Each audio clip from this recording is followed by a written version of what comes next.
jamais cru au concept d'infidélité, mais on en discutera. De la fidélité. J'ai hâte de t'entendre là-dessus, Richard. Ah, tu vas m'entendre, tu vas voir, ça sera pas difficile. Vas-tu parler au jeu ou tu vas parler au il? Je parle toujours il, moi. tu me connais? Oui. Tu commences à savoir ça va être bon. Que je ne m'étale pas sur la place publique comme tu le fais régulièrement. Ouais. Ça fait partie de... C'est sûr. On a deux tempéraments différents. De mon jardin. Ouais, OK. ton jardin. Bon, il y a un autre sondage aussi dans la presse de ce matin qui porte sur la politique. Oui. Charest stagne, Harper en baisse. Le problème, c'est que c'est pas ça que j'ai lu dans le texte, puis je te l'ai fait lire juste pour être sûr que j'avais mal lu. Il dit Charest stagne, ça c'est correct, Harper en baisse. Ils nous font cependant la démonstration à l'intérieur que s'il y avait une élection demain matin au fédéral, ce qui se passerait au Québec, c'est que Stephen Harper aurait probablement le même pourcentage de vote. On dit 24 au lieu de 25. Les libéraux sans chef sont meilleurs, ils ont 21 Et que le Bloc québécois perd 6 points.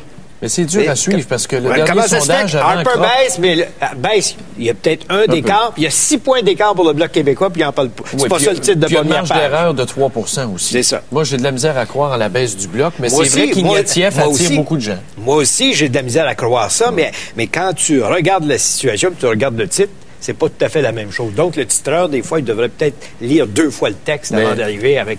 Une chose est certaine, ton parti est maintenant embourbé dans les votes contre lui. Il n'a pas réussi à faire un projet de loi. Pas un va passer, tout le monde vote contre. Il veut se faire C'est l'obstruction systématique. On va en parler tantôt des fiducies de revenus. Là. Tu vas t'apercevoir que ce parti-là, il s'en va en élection. Puis il veut se faire battre. Il veut se faire battre. Mais il veut passera aller pas au Québec. Bien, quand même qu'il ne passera pas au Québec, penses-tu que le Parti libéral va être élu dans le reste du Canada? On sera donc une province qui n'aura pas de représentation à Ottawa. C'est tout. Comment pas de représentation? Oses-tu dire que les députés Pas de du Bloc représentation font pas leur travail? dans le gouvernement. Ah. Dans le gouvernement. Mais parlant de politique, au Québec, as-tu vu Yvon Deschamps? Ben oui, que c'est ça, cette histoire-là. C'est-tu la retraite, le fait d'avoir vendu son manoir? Je le sais pas. Un appui à Québec solitaire? Ben quoi? Ça n'en prend. Non, c'est pas juste ça. Je pense qu'il faut lire comme il faut dans les pensées et les propos d'Yvon Deschamps. C'est une mauvaise blague, ça? Non. Pour l'instant, personne du Parti québécois, du Parti libéral ou même du Parti conservateur n'offre une solution valable à ses yeux. À quoi? Une solution valable à quoi?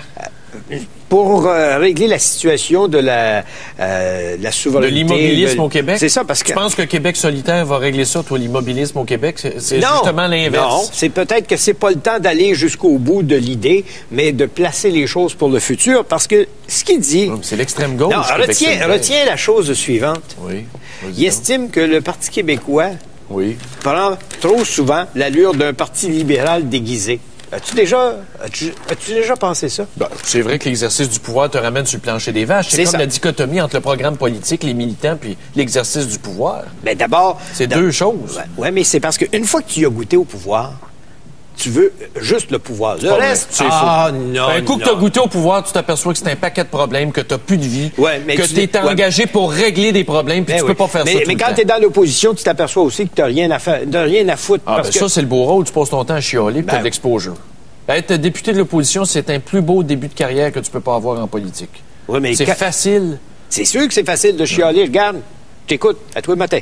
Oui, mais moi, j'ai réglé les problèmes chez nous. Ah oui? Oui, monsieur. Mais tu peux pas régler ceux du Québec, parce que non, juste à chialer, on a les règles. Ça n'en vaut pas la peine. Tout ce qu'on fait, nous autres, ici, c'est de conscientiser les gens à certains éléments. Mon cerveau vaut plus que ça, mon ami. Puis mes enfants valent plus que ça. OK. Parlons de...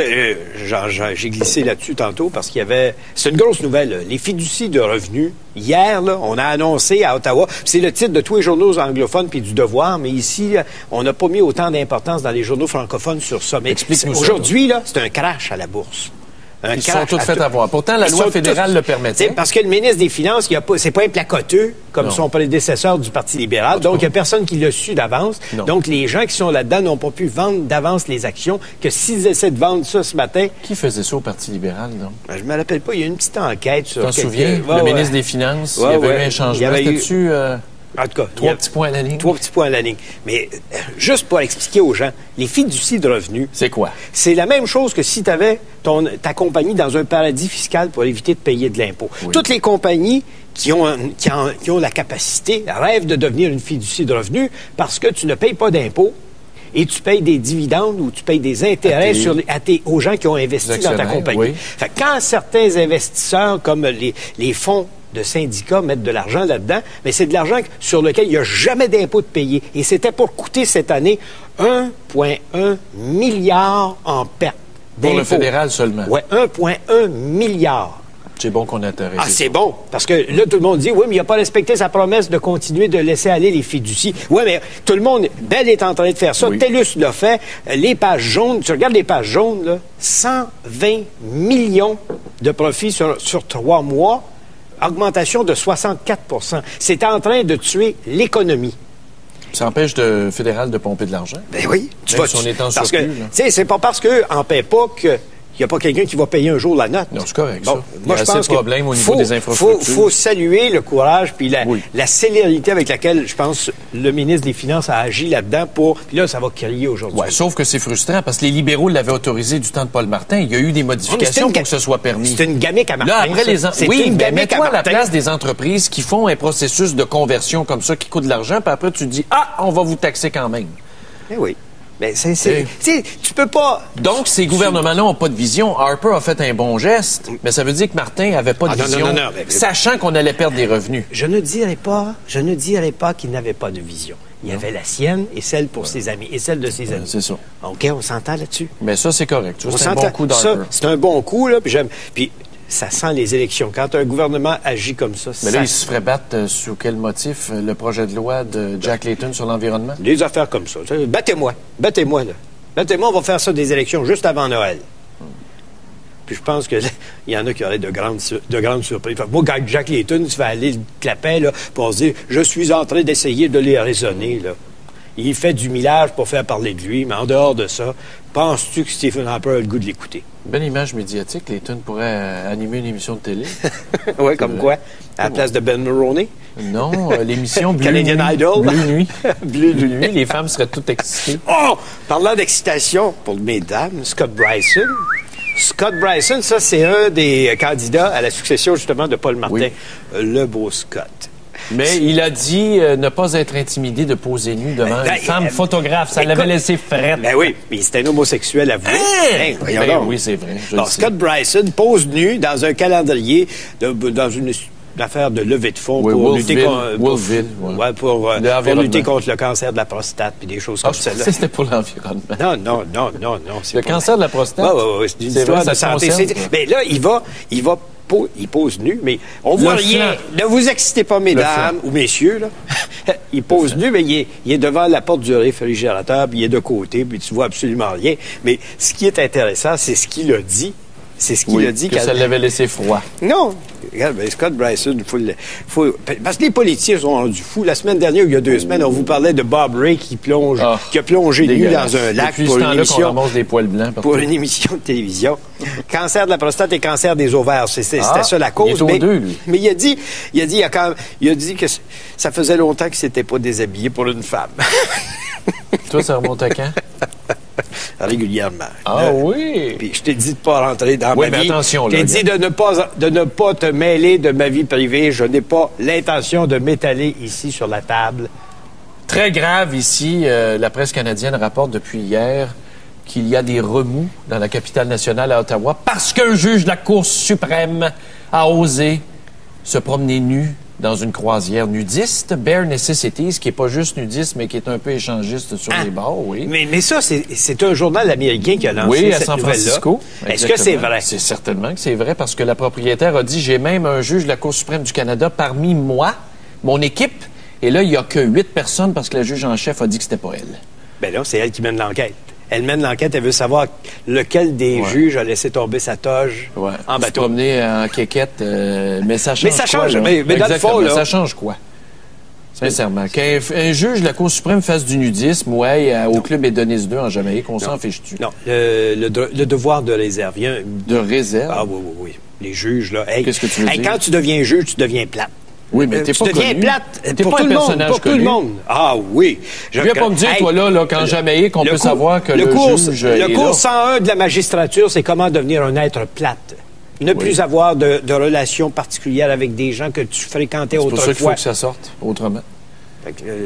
J'ai hâte de voir lequel. Ça devrait pas être long à découvrir. Ça devrait pas être. Peut-être une femme aussi, on ne sait pas. On ne sait pas. Bon, as-tu vu l'histoire des des passeports, des gens qui... oui, un autre scoop du Journal de Montréal, c'est une assez bonne histoire, parce qu'ils sont même allés voir un avocat et un conseiller en immigration qui leur ont dit comment faire ça. Marier sa fille. Un gars marie sa soeur ou marie sa mère. Change les papiers. Tu changes les papiers, tu arrives ici et tu obtiens ta citoyenneté. La réunification des familles. Non, oui, mais tu comprends? Mais c'est complètement fou ce qui se passe à l'immigration. C'est pas, c'est des tribunaux fantoches. C'est complètement c'est fantoche. Je peux te le dire que c'est fantoche. Ça, c'est Lucienne Robillard qui a placé toute sa gang là-dedans. Qui sont même ceux qui sont supposés de partir, tu ne peux pas les envoyer parce que tu ne peux pas les remplacer parce qu'ils ont fait de nouvelles règles. Il y a tout un scandale derrière ce que j'appelle l'immigration. On a déjà un juge qui a été condamné pour avoir tripoté des dossiers, pour avoir tripoter des dossiers, les avocats, puis les faux promoteurs de l'immigration qui se font prendre à soutirer de l'argent de pauvres personnes qui veulent s'en venir au Canada. C'est un nid de patronage. C'est un nid de scandale. Faut nettoyer le tribunal de l'immigration. Faut nettoyer tout le système au niveau de l'immigration. Faut que ça devienne sérieux. C'est des nominations politiques, de toute façon. Oui. C'est partisan. C'est partisan, Mazan. Mazan que c'est partisan, mais c'est une clique assez spéciale. Faut faire une pause. Oui. Mais après la pause, j'aimerais ça qu'on parle de Jean Lapointe, qui fait de la politique à l'envers. C'est le Sénat qui adopte quelque chose, qui essaie de dire au gouvernement, maintenant que le Sénat l'a adopté, habituellement c'est le Sénat en dernier, vous devriez, puis c'est sur des machines vidéo poker. On va vous en parler après la pause. Et je vous rappelle ce dont nous allons vous parler ce matin, le sondage sur les couples de la presse. Et notre question, c'est l'infidélité peut-elle sauver le couple au Québec ou ailleurs au Canada? Mais l'infidélité peut-elle sauver le couple? Commencez tout de suite à réserver vos circuits. À Montréal, 514-790-0874, de partout au Québec, 1-877-790-3535 ou encore écrivez-nous par Internet à www.tqs.ca.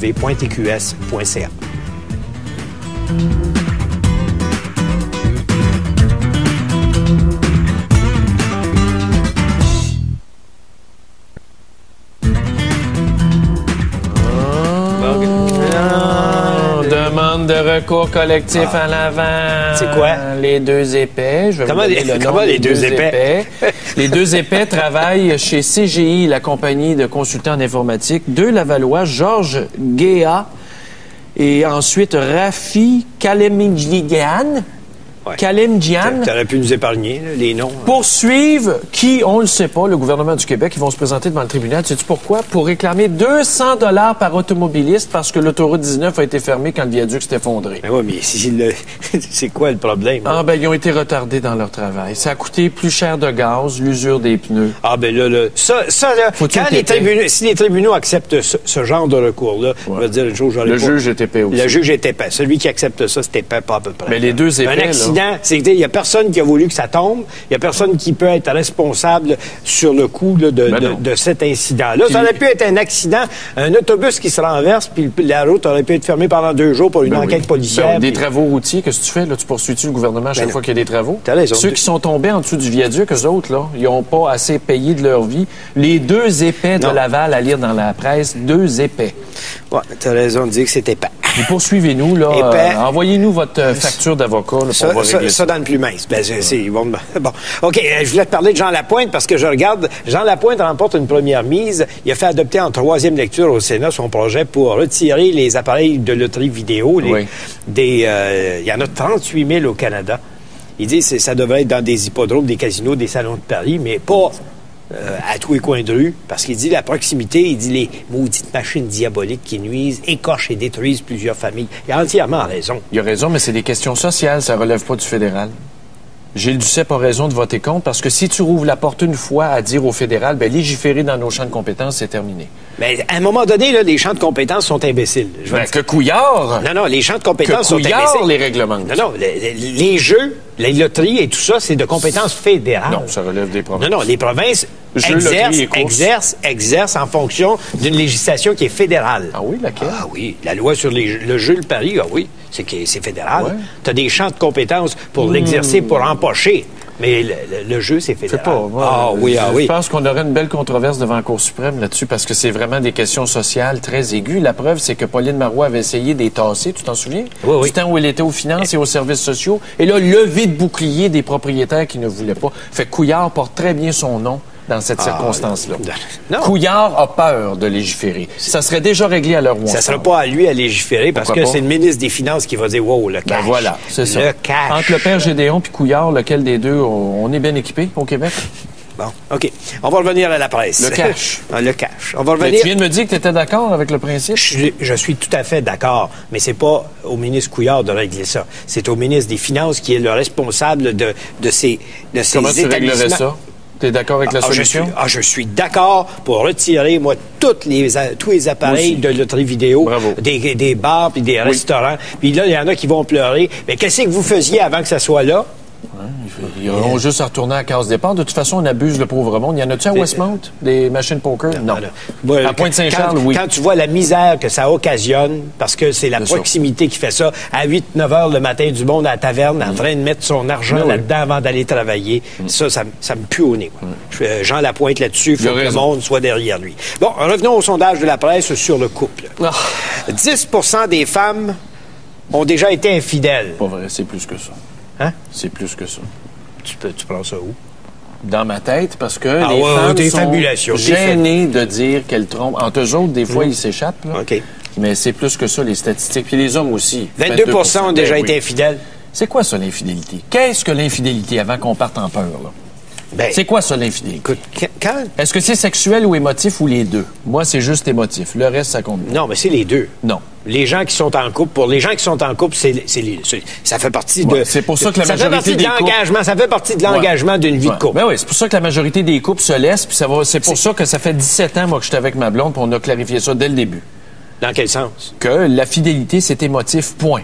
C'est un engagement que tu prends au niveau émotionnel envers quelqu'un. Ah ouais, mais et moi, je l'ai trouvé, ce quelqu'un-là, et vice-versa, mais tu as le droit à ta vie privée, tu as le droit d'avoir tes propres expériences, puis tu n'appartiens pas à personne quand tu es en couple. Il n'y a pas personne, moi, à qui je vais appartenir. Jamais. C'est pour ça, c'est l'exclusivité, la possession, la jalousie. Le monde vit avec des valeurs dépassées. Non, mais attention, ce sont des valeurs qui existent. Dépassées, c'est dépassé. Dépassé pour peut-être une petite proportion de la population dont tu es peut-être, là. Mais ça ne fait pas partie du quotidien de tout le monde. Ça. Voyons donc, ça ne fait pas partie du quotidien. On va en parler avec une spécialiste. On va parler... OK, oui, c'est vrai. On a Sylvie Lavallée, qui est sexologue, psychothérapeute, qui a écrit, justement... Couple en péril. C'est un livre qui a été publié il n'y a pas tellement longtemps. Et je pense qu'elle a peut-être une vision qu'elle est en train dans son livre. Madame Lavallée, bonjour. Bienvenue. Bonjour, bon matin à tous les deux. Bonjour. Oui. Vous pensez quoi de ce sondage ce matin dans la presse? Ben, disons que moi, on m'avait interrogé pour surtout parler est-ce que votre couple est en détresse. Alors, le sondage, je vais le consulter éventuellement, mais moi, je me méfie toujours de quelques sondages qui se font dans les journaux. Là, je me dis jusqu'à quel point les gens sont honnêtes et répondent. Là, mais je suis très sceptique. Elle est où l'infidélité aujourd'hui, en 2006, selon vous, dans le couple? L'infidélité, c'est encore la plus grande épreuve qu'un couple peut supporter. Oui. C'est une très grande farce de dire est-ce que l'infidélité peut sauver le couple. Moi, je la trouvais bien drôle ce matin. Je vais voyons donc. Là. Mais souvent, cette crise-là, ça provoque des remous, puis après, on repart sur des bases plus élargies. J'ai entendu ça, moi. J'ai entendu du monde à la radio dire à des gens qui consultaient ça a sauvé mon couple. Ouais. Allez dire ça à d'autres. Ouais, ben, moi, j'ai reçu les couples dans mon bureau, puis quand j'ai écrit couple en péril, il y a beaucoup de cas d'infidélité où la femme ou l'homme se sent trahi, arnaqué. Trahi de quoi? Trahi dans l'engagement, dans le fait que dans mon intimité, il a partagé ça avec quelqu'un d'autre et qui s'est attaché à quelqu'un d'autre et qui a développé des attirances d'une autre forme d'intimité plus affective avec quelqu'un d'autre. C'est pas juste un kick érotique, c'est là. Ça, exactement. Mais c'est vraiment un agenda caché. Ouais, c'est ça qui blesse le plus. Oui, ça, je suis d'accord avec vous. C'est pas juste, je m'en vais dans le sud, puis là, j'ai eu une petite aventure. C'est avoir vraiment une vie en parallèle qui est traumatisant pour la plupart des couples, et je peux vous dire que c'est tout un défi comme thérapeute d'essayer de recoller les morceaux. C'est vraiment pas évident. Est-ce que généralement ça se recolle les morceaux? Honnêtement, Pas vraiment. Il y a des cicatrices profondes qui demeurent. Là. Oui, puis que ça saigne encore. Oui. Mais quand vous parlez de fidélité... Que ça saigne même après. Tu te rends compte des gens à qui c'est arrivé il y a 10 ans, qui sont séparés depuis 10 ans, je vous dirais le pire des cas, là, le pire des cas, c'est quand il m'a trompé avec ma sœur. Et je l'ai su il y a 2 ans. Là, je suis trompée 2 fois parce qu'il y a 2 personnes qui m'ont menti. Mais c'est l'aspect duré, c'est l'aspect émotif qui vient un peu foutre le bordel là-dedans. C'est pas le petit quickie en passant, là. C'est pas que ça. Ça fait mal, mais c'est quand on sent que j'ai pu développer vraiment une attirance et des émotions envers quelqu'un, puis une autre complicité ailleurs, et que je suis tellement allée combler des besoins ailleurs, et là, c'est pour ça que le couple, on se dit, ben là, pourquoi qu'on va rester ensemble? Parce que tous mes besoins, je suis allée les combler ailleurs et à l'extérieur du couple. Alors, c'est pour ça que j'ai mis le couple en péril, parce qu'il y en a beaucoup qui sont sur le bord du précipice, parce que justement, ils sont trop tentés d'aller combler leurs besoins ailleurs. Souvent, la routine n'aide pas non plus dans les statistiques. La routine, c'est un mot qu'on définit mal puis qui est mal utilisé présentement. Pourquoi? C'est que je trouve que la routine, on élève des enfants avec une certaine prévisibilité. Ça prend un cadre, ça nous sécurise d'avoir un rythme dans notre vie. Et il y a beaucoup de gens qui vont dire, ah, ben là, c'est tellement plate, une routine, parce qu'on fait toujours la même chose. C'est sûr que c'est gazant. Sauf que d'un autre côté, ça nous prend une prévisibilité pour remettre la sexualité comme une priorité dans notre vie. Et c'est ça que les gens, ils procrastinent, si vous aimez mieux, ils font de l'atermoiement, mais ils remettent donc ça plus tard, parce que demain, je vais être pas mal moins fatiguée qu'aujourd'hui. Bon, il y en a qui le font, d'après le sondage, là, il y en a qui le font. Quoi? Mais la menace de le faire, est-ce que ça marche, ça aussi? Ben, si menace, c'est bien dit, ça, M. Desmarais, c'est menace, chantage, et toutes les phrases qui commencent par si. Ah, si tu continues, si tu m'aimais, tu pouvais me comprendre. Si tu continues comme ça, moi, je vais te tromper. Tout ce qui commence par si, c'est du chantage émotif. Mais est-ce que ça marche? Ben, bon, ça fait une petite trouille, mais comme je l'ai dit tantôt, il y a beaucoup de gens qui procrastinent, là, puis qui s'assoient là-dessus, elle le fera pas, elle le fera pas. Elle dit ça, mais elle le fera pas. Les couples, est-ce que la vie de couple, en réalité, pour la vie, là, comme souvent l'engagement était il y a plusieurs années, est-ce que c'est voué à l'échec maintenant? Il y a deux, on peut voir ça de 2 façons. Il y a une façon très utopique de voir ça. On s'engage, on se marie, c'est pour la vie. Le couple, c'est un défi. Parce que c'est la différence. Il faut que les gens se rendent compte que je ne fusionnerai pas avec mon clone. C'est quelqu'un qui est différent de moi, qui a un bagage folklorique différent du mien. Et est-ce qu'on peut s'enrichir de nos différences?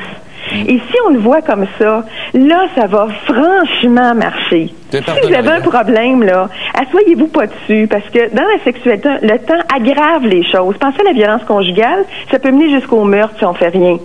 Alors, dans le problème, s'il y a un problème, allez consulter, lisez des livres, écoutez des émissions, écoutez des lignes ouvertes, faites quelque chose et parlez-en, puis là, vous allez être gagnant. OK. Bien, merci beaucoup, Mme Lavallée. Ça me fait un grand plaisir. Au revoir. Merci. Alors, je vous rappelle la question qu'on pose ce matin. On part du sondage du Journal de la Presse et on vous dit, l'infidélité peut-elle sauver le couple? Il y en a bien qui ont dit ça. Alors, ça aide, ça nous a aidé. L'infidélité peut-elle sauver le couple?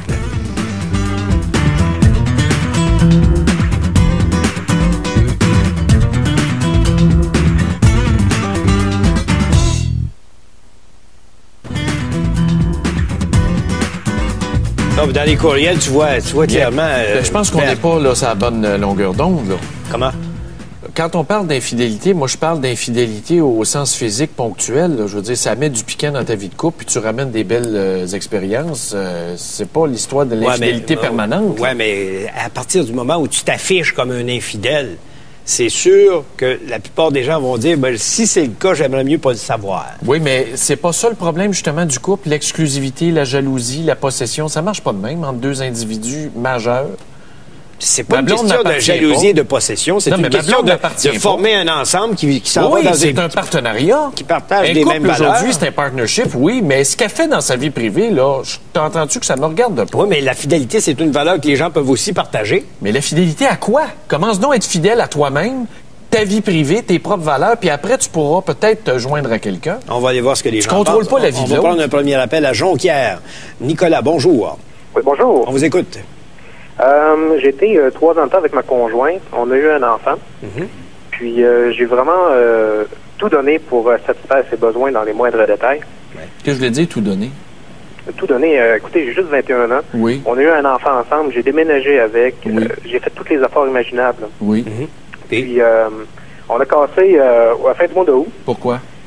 En fait, elle disait que j'étais jaloux. Parce que je pensais qu'elle allait voir ailleurs. Puis comme de fait, 3 mois après, j'ai su que c'était le cas. Mais pourquoi vous étiez jaloux? Admettons, là, dans un monde idéal, qu'elle aille voir ailleurs, ça change quoi? Ça change quoi? C'est toute la préméditation qui en arrière de ça. Comment ça? Écoutez, pendant que moi, je m'occupe du bébé à la maison, que je fais les repas, que je fais le ménage, que je fais tout, oui. Elle s'en va, elle va coucher ailleurs, elle fait plein d'affaires avec tout le monde, elle revient le soir, elle compte des mensonges, c'est l'enfer, c'est la méchanceté. Pourquoi vous l'avez choisi? Parce qu'elle était différente avant. Avant... Je sais pas, il y a eu un changement quand tu as eu le bébé, puis oui, ça se elle pensait plus rien qu'à ça, je pense. Ça se peut. Mais en avez-vous parlé avec elle? Oui, j'en ai reparlé avec elle dernièrement, puis elle a dit qu'elle voulait pas faire ça, mais tu sais... Mais admettons que moi, je passe mes journées à penser à ça, puis je me dis comment elle a pu faire pourquoi? Ça? Parce que vous vous sentez menacé qu'elle aille coucher ailleurs. C'est pas grave, ça, quand même, qu'elle connaîtrait d'autres hommes. Il faut jamais penser qu'on est le meilleur, là. Non, je ne toujours pas le meilleur, j'ai pas cette prétention-là, mais je connais votre position là-dessus. Mais comment qu'on peut se prononcer sur une question comme ça si c'est jamais arrivé? Je sais pas si ça vous est arrivé, là. Oui, moi, c'est clair dès le début. Je veux dire, elle a sa vie privée, je veux même pas savoir qu'est-ce qu'elle fait, et vice-versa. C'est normal. On est deux êtres. Si ça vous arrive, vous changerez peut-être d'idée aussi. OK. Pourquoi je changerais d'idée? C'est bon. OK. Merci, Nicolas. Merci de votre expérience, d'avoir partagé votre expérience. On va aller à Christian maintenant à Montréal. Bonjour. Bonjour, monsieur. On vous écoute. Oui, moi, je pense que l'infidélité, c'est un concept qui entre les deux oreilles. C'est ce qui nous définit de l'être humain puis de l'animal. Ah oui? Moi, ça fait 18 ans que j'étais avec ma blonde. Je suis un gars je suis un biker, puis j'ai été dans des places, des parties de bicycle, j'étais disc jockey, j'ai eu des occasions à la tonne. Puis en 18 ans, je l'ai jamais fait, pas parce que je voulais pas, parce que consciemment, pour moi, le concept de l'amour, c'est pas parce que c'est une exclusivité, c'est quelque chose de tellement intime, de tellement beau entre deux êtres que je me dis pourquoi que j'irais faire ça, puis après ça, c'est moi qui vais vivre avec ça. Mais l'amour, là, c'est-tu le sexe dans votre tête? Parce que c'est deux choses bien différentes. C'est ça. Le sexe n'a rien à voir avec l'amour. Ouais, c'est ça. L'amour et le sexe, c'est deux affaires. Je me dis, moi, il y a des loups, le loup va choisir sa femelle, il va vivre avec toute sa vie. Puis nous autres, la chose qu'on a, c'est on a une conscience. Supposément, là, on est conscient, l'être humain, là, si on regarde ce qui se passe sur la planète, c'est pas toujours vrai, là, mais... Fait que si tu le choisis de pas tromper ta femme, c'est toi qui le fais. Pourquoi vous dites tromper? Parce que si j'ai une expérience d'une nuit avec quelqu'un d'autre, je l'ai trompé. Trompé de quoi? Je me dis, c'est quoi? Une expérience, moi, ça fait du temps que j'étais avec ma blonde, puis il n'y a pas une autre femme qui va me faire triper plus que ma blonde. Elle connaît tous mes détails. Elle connaît tous mes détails. Ça fait 18 ans qu'elle est avec moi. Moi, je vais être honnête avec vous, là, je le dis à ma blonde, puis je vais le dire jusqu'à la fin de mes jours. Oui, il y en a qui vont me faire triper plus qu'elle. Puis oui, je vais avoir des tripes de cul plus intéressants qu'avec elle dans l'avenir. Puis ça s'arrête là. Oui, mais pour qui qu'on se prend, nous autres, dire qu'on est le bout de la marde, nous autres, qu'il n'y en a pas d'autres? Voyons donc. Non, c'est pas le fait qu'il n'y en a pas d'autres, M. Gendron. Il y a toujours mieux que moi, tu sais, puis je le dis régulièrement, peut-être que tu vas rencontrer quelqu'un où tu vas en avoir plus d'expérience. Je peux pas prétendre à ce que ce soit unique et... Oui, mais regarde ce que Christian exprime, cependant. Lui, je pense que c'est plutôt au niveau émotif, Christian. C'est pas juste émotif. Il veut pas non plus décevoir l'autre. Décevoir de quoi? Ben, ça se peut que l'autre aime pas ça. Voyons donc, toi. Ça se peut que l'autre aime pas ça. Pourquoi? Par insécurité, par peur qu'il disparaisse, par peur qu'il tombe en amour avec l'autre, par crainte, par possession. C'est tous des maudits systèmes judéo-chrétiens qui nous ont mis dans la tête pour nous culpabiliser. Non, ça, moi, là, je le vois comme une question de respect. Yeah. De respect de quoi? Moi, je suis pas catholique, je suis même pas croyant. Là, oui, mais c'est ancré profondément dans nos valeurs aussi. C'est juste que tu choisis d'être avec une femme une partie de ta vie ou toute ta vie. Puis je me dis, le temps que tu es avec elle, sois donc au moins honnête. Puis si c'est la piscette te chicote, laisse ta femme puis va avec l'autre. Là. Mais non, on brise pas, admettons, 20 ans de relation, de partenariat pour une histoire de cul d'un soir. Voyons donc. Moi, quand je vois ça, ça me dépasse. Moi, je me dis, quand tu fais un trip de cul avec quelqu'un d'autre, c'est parce qu'il y a de quoi qui marche pas avec ta femme, là, quelque part, là. C'est comme le gars qui prend du Viagra. Moi, le Viagra, pour moi, c'est entre les deux oreilles. Quand ça lève plus, change de femme. C'est tout, là, t'sais. Ouais, mais il y a des problèmes de diabète. Oui, c'est sûr qu'il y a des côtés médicaux là-dedans, là. Mais je pense que c'est une question de respect, puis c'est une question de choix. Si tu as envie de le faire, tu le fais. Si tu n'as pas envie de le faire, tu le fais. Vous avez raison. C'est un choix vraiment qui est au couple. Merci, Christian. On va aller à Hall maintenant. Chantal qui est en ligne. Bonjour. Bonjour, monsieur. On vous écoute. Oui, parce que moi, j'ai vécu ça, l'infidélité. Oui. Oui? Oui, beaucoup. Puis c'est très pénible.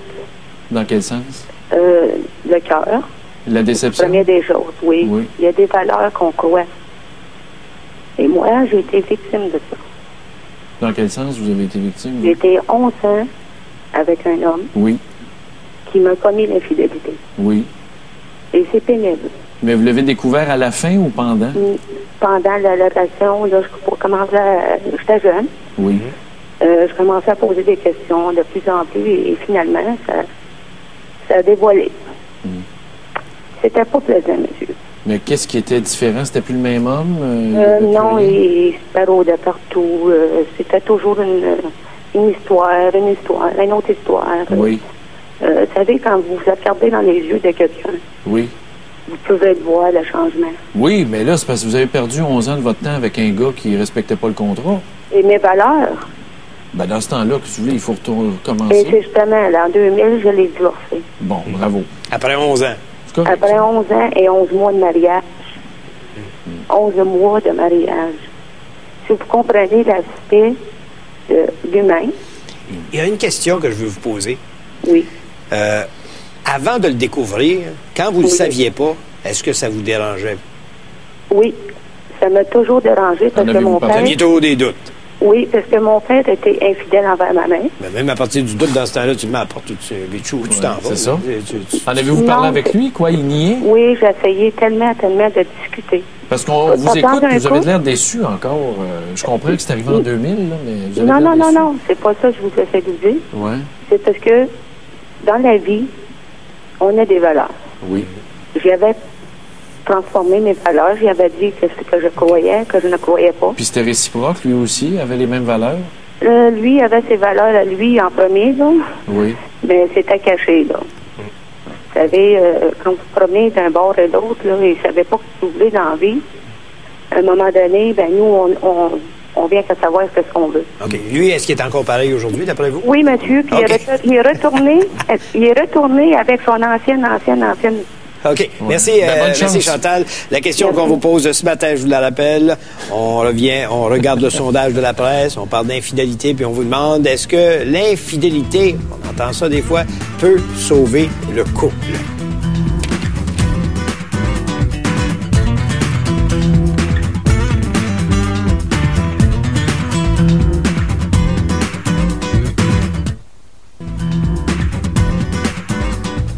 Puis dans le courriel, écoute, ça va pas mieux, hein? Non, c'est parce que je comprends pas. Ça me dépasse. Mais non, mais t'es vraiment pas t'es un marginal, c'est tout. T'es un marginal quand tu penses comme ça. Ben voyons donc. Qui je suis, moi, pour dire à ma blonde, tu me dois fidélité et exclusivité, mais faut-tu être retardé? C'est pas une question de le dire, c'est qu'à partir du moment où tu te rends compte puis tu as décidé de faire un bout de chemin, t'es capable de dire que ça fait partie des valeurs que tu vas respecter. Ouais, mais on me demanderait, si par exemple, veux-tu changer de blonde pour une autre personne? Je te dis, après 17 ans, je préférerais me suicider que de la perdre comme partenaire de vie. Mais ça n'a rien à voir avec le cul. Voyons donc. Christy, que le monde est bizarre.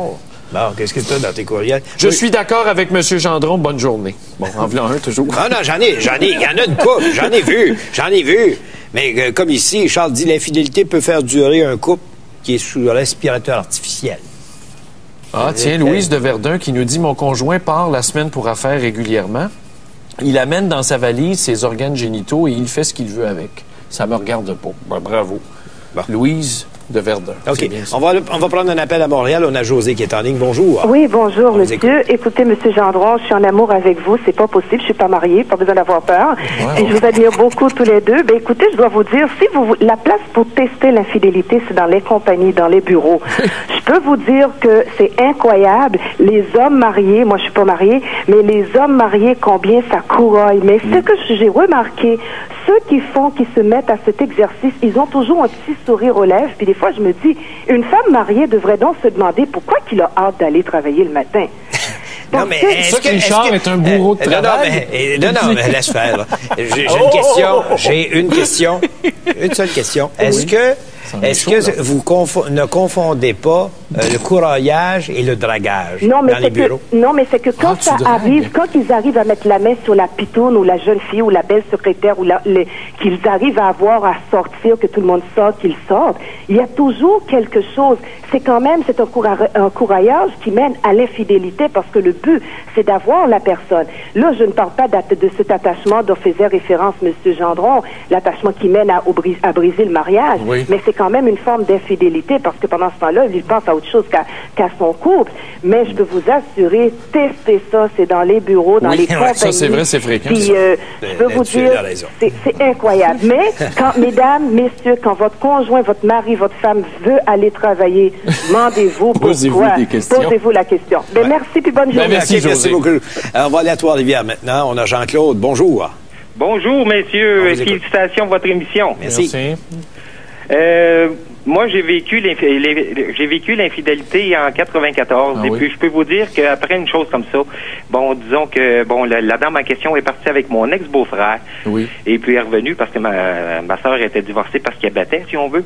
Bon. Elle est revenue parce que c'était le même pattern. C'était le même pattern, si on veut. Oui. Et puis, elle est revenue. Et puis, ça a été pendant un an, là, que ça a été la galère, là. Oui, mais attention, là, il faut retourner à l'événement de départ. Vous dites qu'elle vous a trompé. Trompé comment? Surtout les plans, comme vous dites, là, elle était un mois avec mon ex-beau-frère. Elle restait avec, donc c'était émotif, là, c'était pas sexuel, c'était pas un trip, là. Ah, les deux. Oui, mais... Les deux, parce que, disons que... Les trips, des fois, sont plus longs. Je travaillais avec le bonhomme en question. Oui. Et puis, en tout cas, on n'était pas capable de se regarder, là, puis tout ça, là. Mais pourquoi, puis, là? Parce qu'il vous avait volé votre femme? Mais pour ramener ça à notre question, l'auriez-vous repris? Ou l'avez-vous repris? Avec, là. Je l'ai repris pendant un an. Okay. Et puis, comme je vous dis, là, ça a aidé des couteaux. On se pitchait des couteaux tout le temps. Pourquoi? Et puis, pourquoi vous n'avez pas vidé la question? La confiance, c'est très facile à gagner, mais très facile à perdre, mais très difficile à gagner. Mais pourquoi? Parce que vous aviez peur qu'elle ait... Vous, ce qui vous chicotait, c'était-tu qu'elle était en amour avec quelqu'un d'autre ou elle avait des relations sexuelles avec quelqu'un d'autre? Peut-être que je suis vieux jeu, si on veut, mais elle était comme souillée. J'étais plus capable de toucher. Souillée? Oui. Mais tu sais qu'il y a une... mais attention! Si tu penses ça, attention, Jean-Claude Richard. Prenez-en une autre. Attention, il faut comprendre les femmes quand tu vois que la moyenne, simplement au niveau de l'acte sexuel, est en bas de 15 minutes et que la majorité des femmes n'atteindront jamais l'orgasme dans leur vie.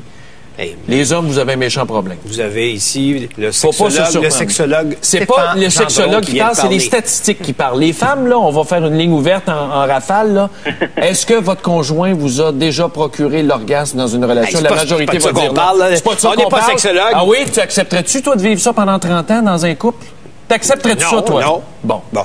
Comprends-toi pas pourquoi il y a des femmes frustrées au Québec. OK, merci Jean-Claude de votre appel. On va prendre Angie maintenant, qui est à Montréal. Angie, bonjour. Bonjour. On vous écoute. Ça va bien? Oui. Oui, je veux vous féliciter pour votre émission. Merci. Puis, M. Gendron, votre point de vue, il est génial. Arrête, c'est vrai? Surtout à propos de ce que vous venez de dire. C'est vrai, pareil. Moi, mon point de vue, c'est personnellement, j'ai déjà fréquenté quelqu'un qui avait déjà une copine. Puis, on se sent pas bien non plus quand on est la deuxième. Oui, on passe tout le temps deuxième. C'est pas le fun. C'est pas le fun autant pour la maîtresse, si on veut, que pour la femme en question. Ça l'aide pas dans le couple, ça c'est certain. Parce que, écoute, si l'homme, il y a d'affaires à aller voir ailleurs, ou la femme, au contraire, c'est qu'il se passe quelque chose, là, dans le couple. Ou il se passe plus rien.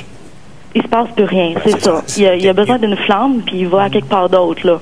C'est autant pour l'orgasme que pour quoi qu'on veut, là, mais il y a quelque chose qui se passe. C'est soit la conversation, la communication, ou tout simplement sexuellement, là. Ça marche pas. Ça marche pas. C'est épouvantable, hein? OK. Merci, Angie. Est-ce qu'on a un autre appel? Si on va retrouver Dave. On s'en va retrouver Dave à Québec pour connaître le sujet du grand journal ce midi. Bonjour, Dave. Ça va très bien, vous? C'est un bon sujet ce matin que vous parlez. Et ton opinion? Mon opinion, je sais pas, là. Mais tu l'as fait la semaine dernière, là. Mais je l'ai fait, effectivement. Non, je crois en la fidélité, par exemple. En amour. Du bout des lèvres. En amour. La fidélité émotive. Elle n'est pas mal à l'aise. Non, c'est ça, là. Donne-nous une chance. Il y a une émission à faire à midi. Bon, ce midi, nous, on parle de vieillesse et de vieillir parce que vous avez entendu hier, encore une fois, on a découvert des choses épouvantables du côté de la Beauce. 5 résidences de la Beauce qui ont été donc condamnées par la Commission des droits de la personne à verser 160 000 $ à 13 bénéficiaires. Il y en a seulement que 4 vivants encore aujourd'hui de ces événements qui se sont déroulés aux alentours de 2002. Et il y a uniquement 4 personnes qui ont été congédiées. Mais ça nous fait réfléchir sur notre propre vieillesse aussi. Et notre question est la suivante ce midi. Avez-vous peur de vieillir au Québec? Est-ce que ça vous fait peur? Parce que dans le fond, on constate que même des centres publics sont incapables de vous prendre en charge comme il faut. C'est vrai. On a un bon ministre. Plus on avance, plus on s'aperçoit que c'est tout correct. C'est peurant, on vieillit de plus en plus aussi, la population vieillit. Merci Dave. Merci Dave.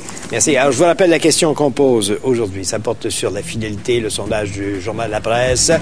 L'infidélité peut-elle sauver le couple au Québec? J'aimerais bien ça.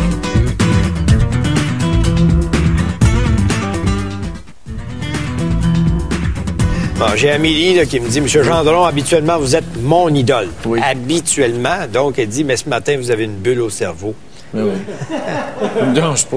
Je suis très heureux. Moi, je vis très bien ça. Raymond, à contre-cœur, on pardonne les infidélités, mais on ne les oublie pas. Ah, ça, c'est la mémoire longue de certaines madames, ça. Ouais. J'en ai une ici, Marie-Claude de Pocketville, au Nouveau-Brunswick, qui nous dit « Une personne qui aime de tout son cœur n'osera jamais sauter la clôture, contrairement à M. Gendron qui a l'air à se foutre de sa femme. » Mon Dieu, quelle naïveté.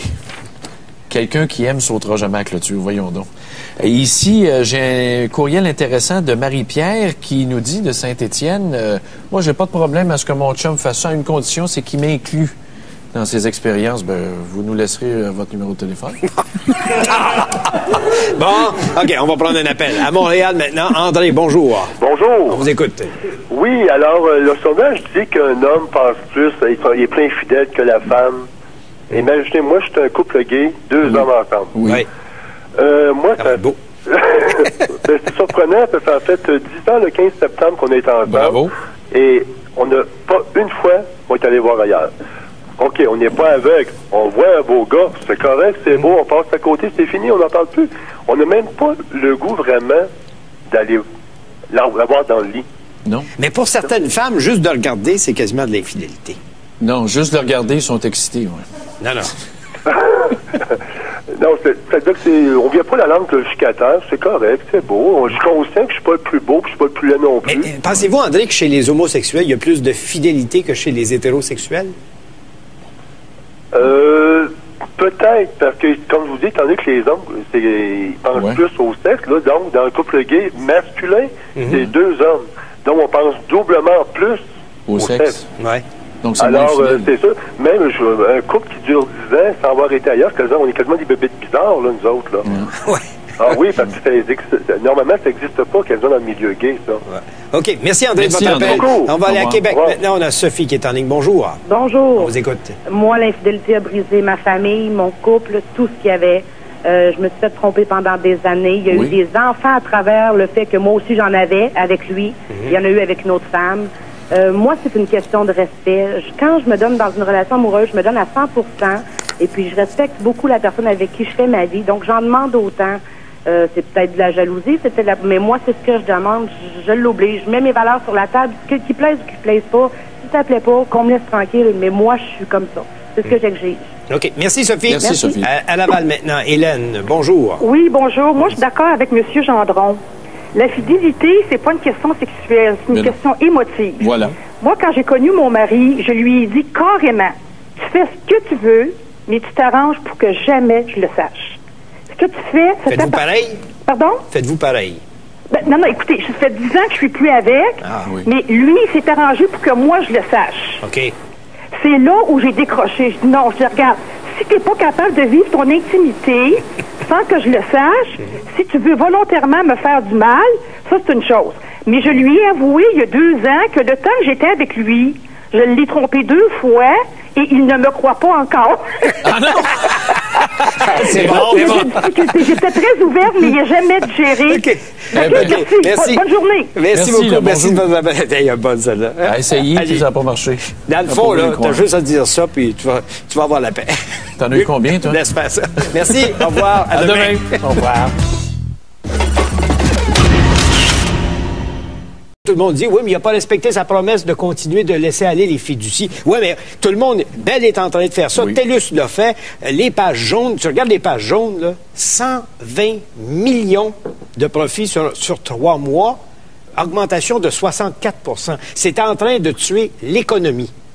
Ça empêche le fédéral de pomper de l'argent? Ben oui. Même si on est en surplus, tu sais, c'est pas parce qu'eux n'en paient pas que...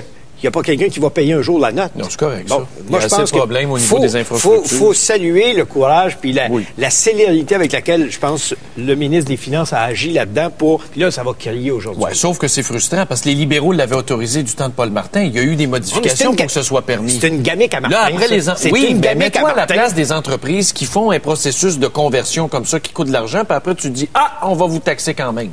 Eh oui.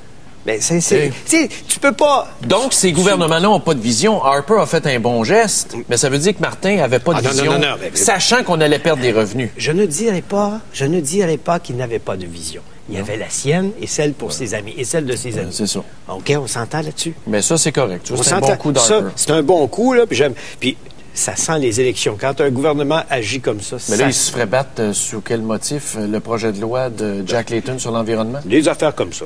Battez-moi, là. Battez-moi, on va faire ça des élections juste avant Noël. Puis je pense qu'il y en a qui auraient de grandes surprises. Moi, Jack Layton, tu vas aller le clapet, là, pour se dire, je suis en train d'essayer de les raisonner, là. Il fait du millage pour faire parler de lui, mais en dehors de ça, penses-tu que Stephen Harper a le goût de l'écouter? Belle image médiatique. Layton pourrait animer une émission de télé. Oui, comme quoi. Le député de l'opposition, c'est un plus beau début de carrière que tu peux pas avoir en politique. Oui, mais c'est facile. C'est sûr que c'est facile de chialer. Regarde, t'écoutes à toi le matin. Oui, mais moi, j'ai réglé les problèmes chez nous. Ah oui? Oui, monsieur. Mais tu peux pas régler ceux du Québec, parce que non, juste à chialer, on a les règles. Ça n'en vaut pas la peine. Tout ce qu'on fait, nous autres, ici, c'est de conscientiser les gens à certains éléments. Mon cerveau vaut plus que ça, mon ami. Puis mes enfants valent plus que ça. OK. Parlons de... j'ai glissé là-dessus tantôt, parce qu'il y avait... C'est une grosse nouvelle, les fiducies de revenus. Hier, là, on a annoncé à Ottawa, c'est le titre de tous les journaux anglophones puis du Devoir, mais ici, on n'a pas mis autant d'importance dans les journaux francophones sur ça. Mais aujourd'hui, là, c'est un crash à la bourse.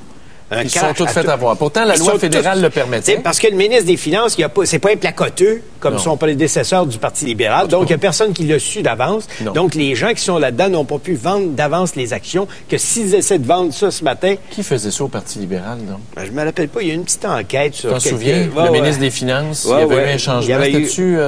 En tout cas, 3 petits points à la ligne. 3 petits points à la ligne. Mais juste pour expliquer aux gens, les fiducies de revenus... C'est quoi? C'est la même chose que si tu avais ta compagnie dans un paradis fiscal pour éviter de payer de l'impôt. Oui. Toutes les compagnies qui ont la capacité rêvent de devenir une fiducie de revenus parce que tu ne payes pas d'impôt et tu payes des dividendes ou tu payes des intérêts aux gens qui ont investi dans ta compagnie. Oui. Fait que quand certains investisseurs, comme les fonds de syndicats mettent de l'argent là-dedans, mais c'est de l'argent sur lequel il n'y a jamais d'impôt de payer. Et c'était pour coûter cette année 1,1 milliard en perte d'impôt. Pour le fédéral seulement? Oui, 1,1 milliard.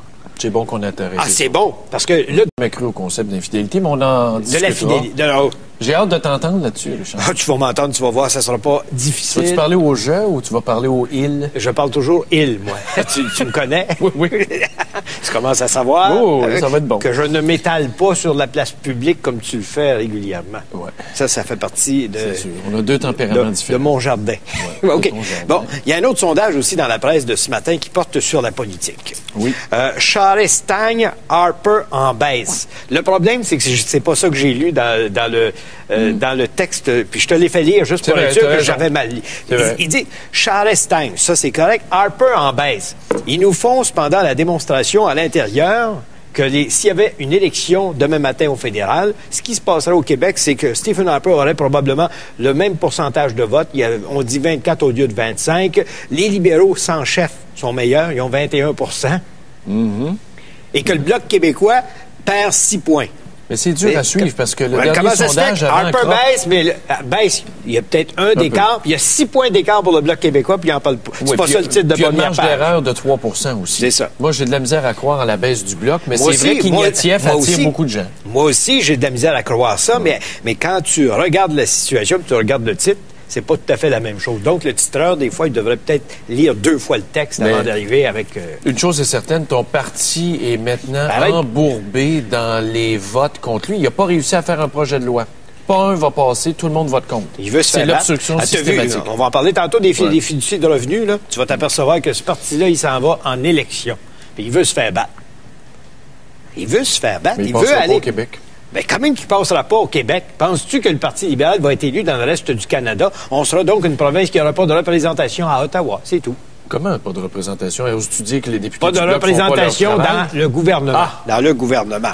Mais parlant de politique, au Québec, as-tu vu Yvon Deschamps? Ben oui, que c'est ça, cette histoire-là. C'est-tu la retraite, le fait d'avoir vendu son manoir? Je le sais pas. Un appui à Québec solitaire? Ben quoi? Ça n'en prend. Non, c'est pas juste ça. Je pense qu'il faut lire comme il faut dans les pensées et les propos d'Yvon Deschamps. C'est une mauvaise blague, ça? Non. Pour l'instant, personne du Parti québécois, du Parti libéral ou même du Parti conservateur n'offre une solution valable à ses yeux. À quoi? Une solution valable à quoi? Pour régler la situation de la souveraineté. De l'immobilisme au Québec? C'est ça, parce que... Tu penses que Québec solitaire va régler ça, toi, l'immobilisme au Québec? C'est justement l'inverse. Non, c'est peut-être que c'est pas le temps d'aller jusqu'au bout de l'idée, mais de placer les choses pour le futur, parce que ce qu'il dit... C'est l'extrême gauche. Non, retiens la chose suivante. Oui. Il estime que le Parti québécois prend trop souvent l'allure d'un parti libéral déguisé. As-tu déjà pensé ça? Ben, c'est vrai que l'exercice du pouvoir te ramène sur le plancher des vaches. C'est comme la dichotomie entre le programme politique, les militants, puis l'exercice du pouvoir. Mais d'abord... C'est deux choses. Oui, mais c'est parce qu'une fois que tu as goûté au pouvoir, tu veux juste le pouvoir. Le reste, c'est faux. Non, un coup que tu as goûté au pouvoir, tu t'aperçois que c'est un paquet de problèmes, que tu n'as plus de vie, que tu es engagé pour régler des problèmes, puis tu peux pas faire ça tout le temps. Mais quand tu es dans l'opposition, tu t'aperçois aussi que tu n'as rien à faire, rien à foutre. Ah, ça, c'est le beau rôle. Tu passes ton temps à chialer, puis tu as de l'exposure. De Ben Mulroney? Non, l'émission Bleu Canadian Idol? Bleu Nuit. Bleu Nuit, les femmes seraient toutes excitées. Oh! Parlant d'excitation pour mesdames, Scott Bryson. Scott Bryson, ça, c'est un des candidats à la succession, justement, de Paul Martin. Le beau Scott. Mais il a dit ne pas être intimidé de poser nu devant une femme photographe. Ça l'avait laissé frette. Ben oui, mais c'était un homosexuel avoué. Oui, c'est vrai. Scott Bryson pose nu dans un calendrier, dans une affaire de levée de fonds pour lutter contre le cancer de la prostate puis des choses comme ça. C'était pour l'environnement. Non. Le cancer de la prostate? Oui, c'est une histoire de santé. Mais là, il pose nu, mais on voit rien. Ne vous excitez pas, mesdames ou messieurs. Là. Il pose nu, mais il est devant la porte du réfrigérateur, puis il est de côté, puis tu vois absolument rien. Mais ce qui est intéressant, c'est ce qu'il a dit. C'est ce qu'il a dit. Que ça l'avait laissé froid. Non. Regarde, Scott Bryson, parce que les politiciens sont rendus fous. La semaine dernière, il y a 2 semaines, on vous parlait de Bob Ray qui a plongé nu dans un lac pour une émission. Des poils blancs pour une émission de télévision. Cancer de la prostate et cancer des ovaires. C'était ça la cause. Il est aux deux, lui. Mais il a dit que ça faisait longtemps qu'il s'était pas déshabillé pour une femme. Toi, ça remonte à quand? Régulièrement. Oui. Puis je t'ai dit de ne pas rentrer dans ma vie. Attention, je t'ai dit de ne pas te mêler de ma vie privée. Je n'ai pas l'intention de m'étaler ici sur la table. Très grave ici, la presse canadienne rapporte depuis hier qu'il y a des remous dans la capitale nationale à Ottawa parce qu'un juge de la Cour suprême a osé se promener nu